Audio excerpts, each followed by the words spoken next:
I'm going to read the monologue Impossible Choices by Eva.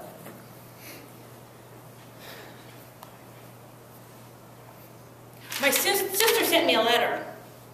She wrote, "Quiera Eva, dear sister, I know you are desperate, but I must tell you, my trip to the United States was dangerous. Yours would be too. Along the way, robbers will kill you simply for the clothes you are wearing. The coyotes, the guides for those making the illegal border crossing, require $2,500 per person. Yet, if they decide they don't have enough to cover their costs, they purposely lose a few people and proceed on. It is too risky, but if you want to come, I will try to send the money." Do I even have a choice? I have 6 children. My husband is long gone. My minimum wage, salary as a secretary, pays for 3 days of food and 4 days of worry. Do I remain in El Salvador, where I cannot provide clothes, food, and an education for my children? Or do I go to the United States, where I'll be able to work and send money home? My children will have a decent life then, but without a mother. My parents are offering to take care of my kids. My father says, "You have to go for your children." I wrote back to my sister, "Quiera, hermana, dear sister, please send me the money." I gathered my strength and put my faith in God. I left home while my youngest slept. The older ones, 14, 12, and 10, were crying and hugging me goodbye as I left in the dark early morning. I brought nothing with me, just my pants and my blouse, and my sadness and tears.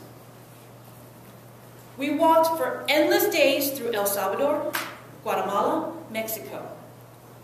Our coyotes quickly became abusive, hitting us, threatening further violence. For our own lives, for our children's sake, we endured. Fear became a daily companion. We walked through the jungle, scanning the bushes for robbers and cobras.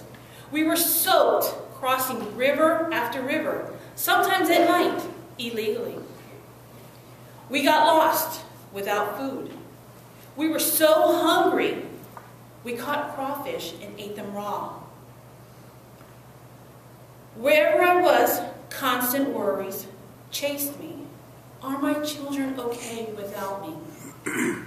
One night, our coyotes threatened to drown each of us in the river unless all of the women submitted to them.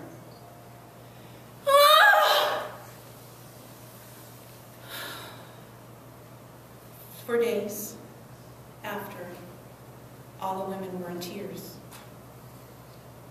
On New Year's Eve, we ran across the U.S. border through dirty underground storm drains. The Border Patrol caught us. The prison guards beat us. They returned us to Mexico. We waited 3 days and then tried again. I ran and I ran, shaking with fear all the way. But I made it. I tried to forget my 6 weeks of terror. I found work in a fruit factory and immediately sent money to my children. But I never stopped feeling the sadness. Did I make the right choice? My children are so far away, growing up without me. Yes, they are now in school and have a future. Before, I could not say that.